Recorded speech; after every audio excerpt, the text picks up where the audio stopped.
Hello, and welcome to Future Ready Voices. This is a new episode that we're starting where we're going to be talking with senior leaders, CEOs, about future focused mentalities and how are they actively trying to address the future of work.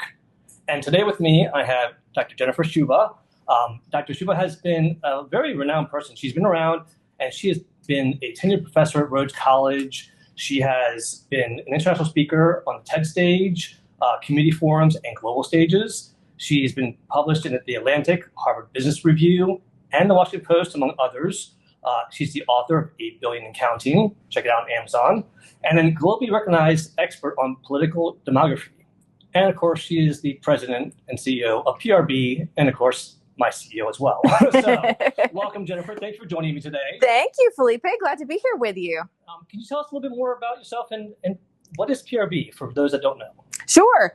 Well, I think these two things kind of align because for me personally, I've always found a real passion in taking complex information about what makes the world work and translating that for audiences so they actually need it and so that they can really understand it and put it to use. So that was one of the things, as much as I loved being a scholar, I felt like too often we weren't really empowered to make sure that all that hard work we were doing was put to good use. And that's exactly what PRB does as well and has done for 96 years next month. We're having our birthday, nonprofit birthday.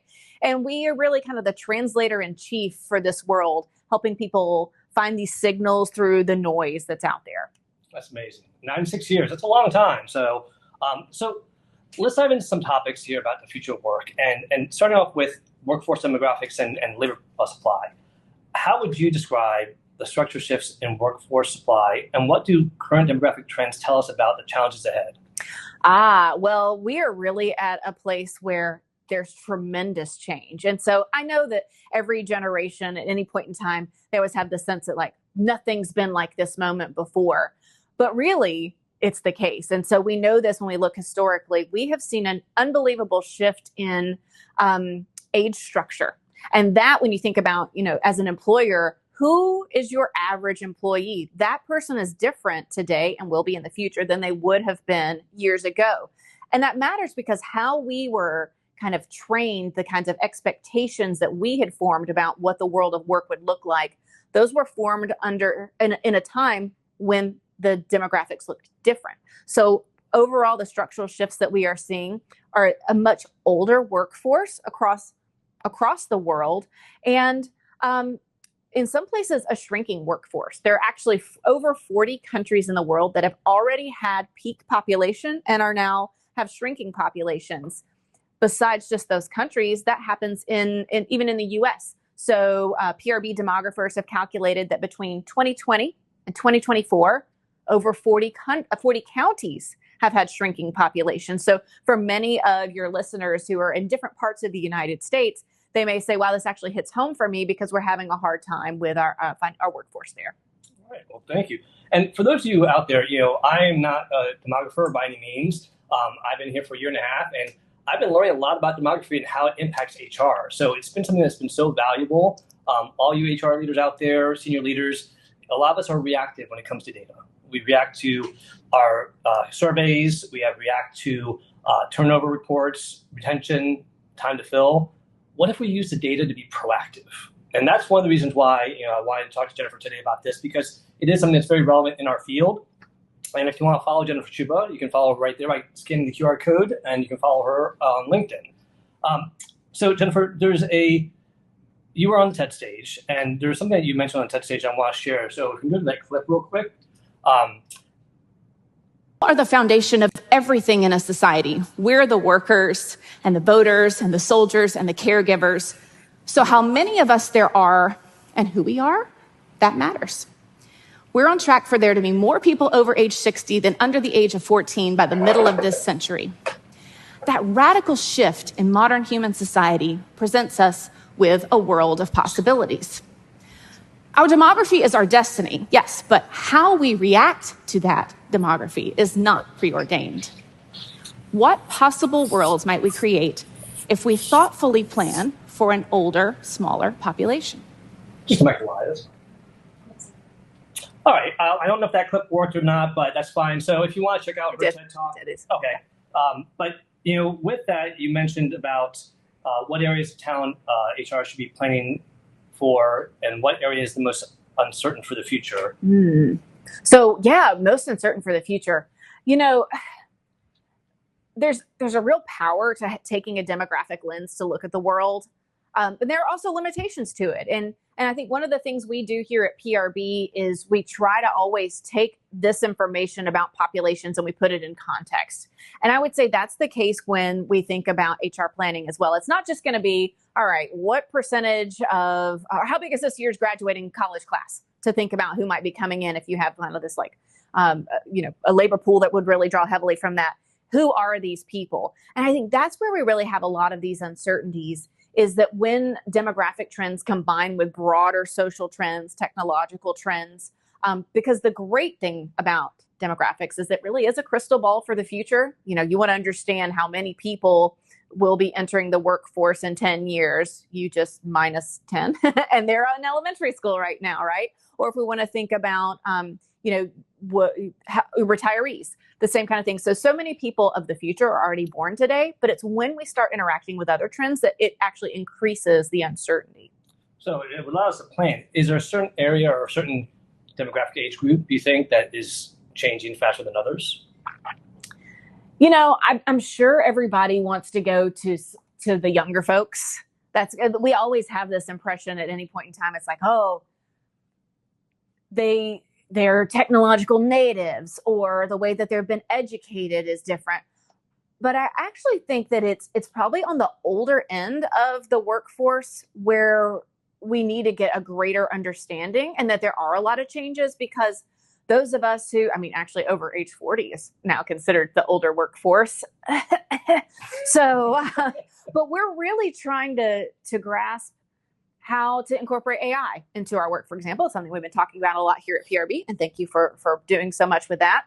I think there's a real dynamism to how people who've been in the workforce for several decades are trying to adjust to the world around it. And I think that that's something really valuable.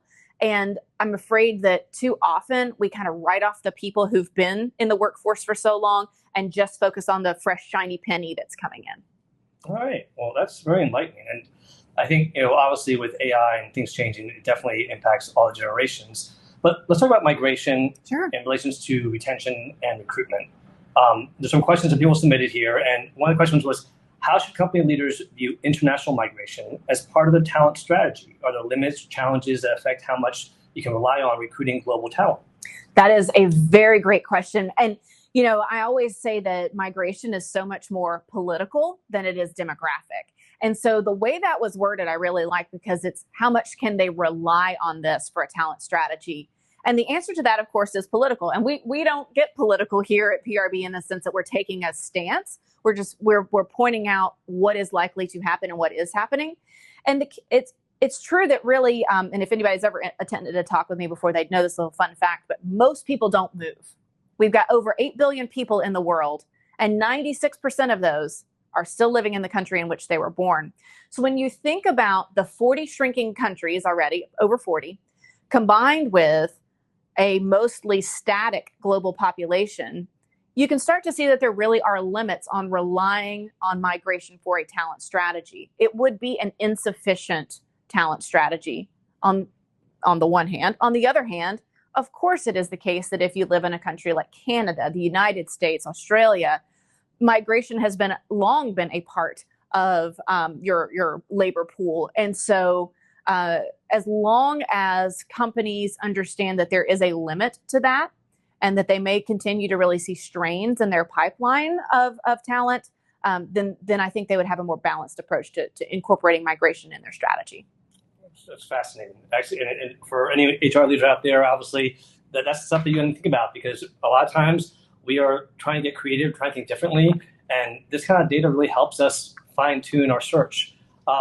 So let's talk about training and continuous learning, because that's a big part of HR, obviously, and a lot of people are struggling with that with AI.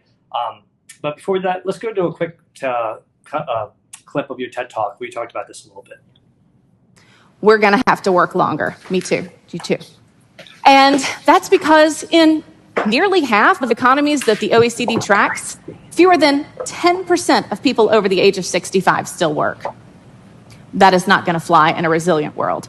But in a resilient world, we've rethought what work looks like at older ages, and we strategically leverage technology to maximize our productivity. And we can work longer because we're healthier. In a resilient world, we finally realized that investing in health is a much better use of time and resources than trying to dictate population size. All right, we're back. So that was a fascinating part of your TED Talk there. And given the challenge of demographic landscape that you described, how should we be thinking about technology and AI in the future? And what does this mean for skill development in the workplace or even in schools prior to entering the workforce? Yeah, we have to consider, you asked about migration a moment ago. And so if I think about, sometimes I frame it as a menu for adaptation. We want to have this resilient world. We know the backdrop is changing demographically. So how do we adapt to this new reality?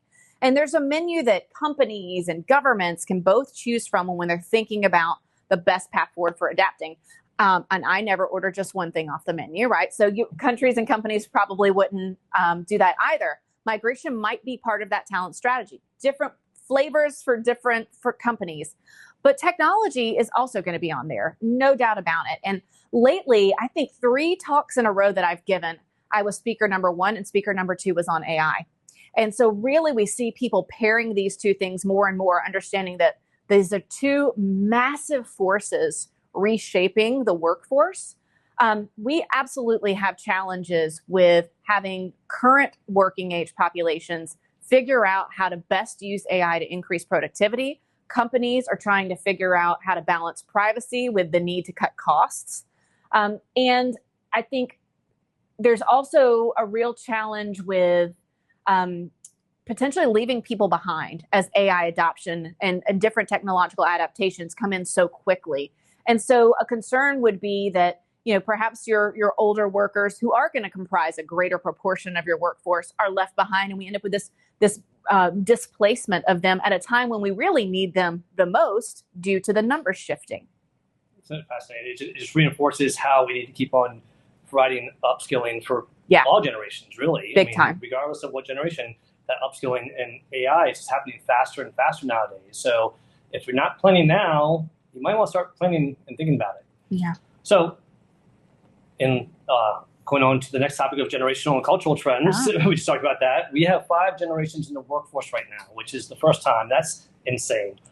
What can you say about the specific generational shifts or distinct expectations, and what trends cut across all age groups regardless of generations?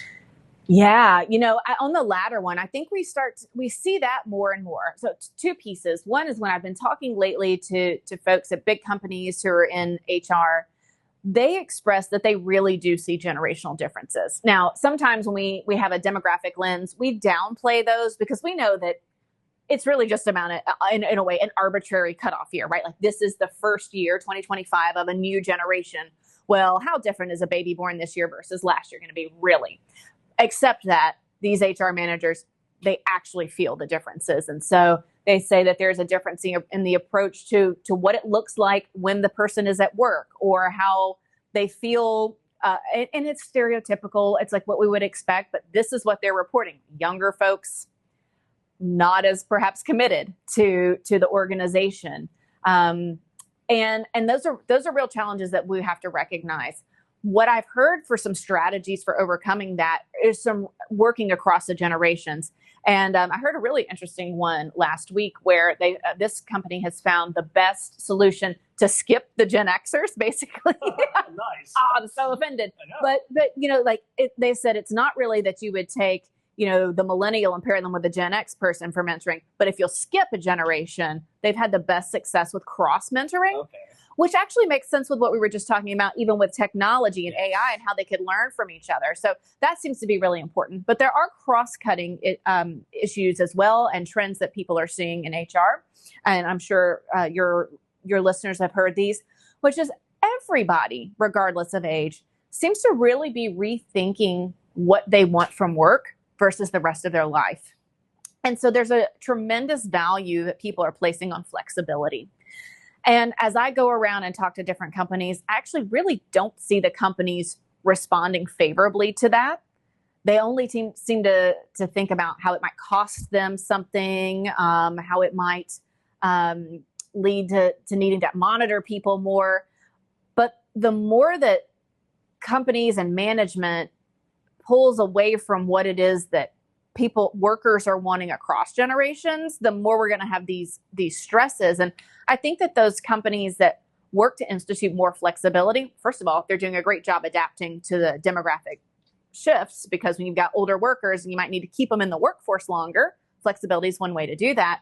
But I think that those will become the attractive workplaces. I mean, we certainly try to do that here at PRB. Hopefully this leads to people enjoying being here. And so perhaps they will come out on top. I love that. And, there's so much value in what you said there, because the reality is that with that flexibility comes trust, which is a huge thing that people look for. And I think when you look at the multi-generationals coming into the workforce, every generation has made an impact in the workforce. I know that my parents' generation, they were working 7 days a week. Yeah. Gen X came in, we did 5 days a week, a little bit. Now it's, these Gen Zs and millennials, they want more flexibility. Yeah. I think it's just a natural progression of the workplace sometimes. And I think learning from different generations definitely can make a huge difference. The trust piece that you just raised, I think that's really profound, actually, because, and I haven't thought about it that way before, but if you think about all the strains that we have in our society these days, it is obvious to everyone that there's just a lack of trust, right? We've got governments around the world and citizens and mistrust between them and among each other.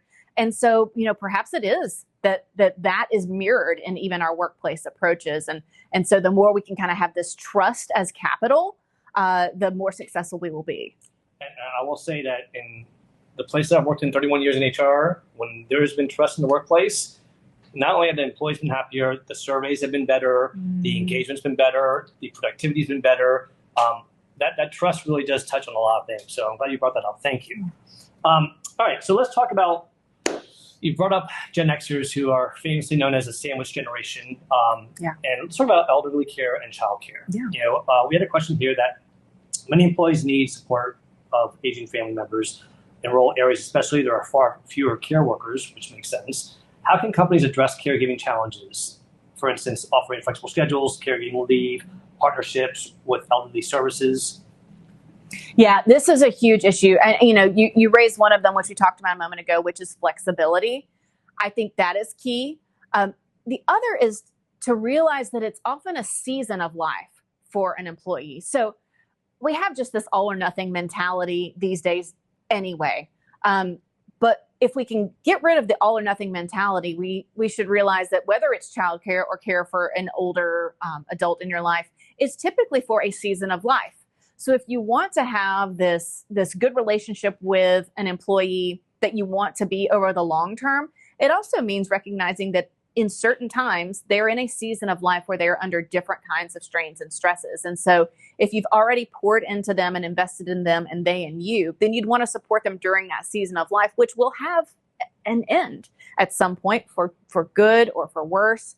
And so that flexibility can really be something that doesn't necessarily change your relationship with that employee forever, or has to, it has this all or nothing approach to it, but can really be more bespoke. Now that's expensive, right? Like, how in HR are you going to spend the time to work with, these 200 people on individual plans for that? So I'm not saying that it is easy. I'm just saying that with the all or nothing, what ends up happening is that when people don't get the flexibility that they need to do the care, they often step out completely. Yes. And I mean, that's so true. And it's so important, because the reality is people have so many challenges, and it is almost like a roller coaster, or it's evolving, because, look at myself. When I was single, I didn't mind working late hours. I would work all the way through. But then I had kids. That moment in life, like you said,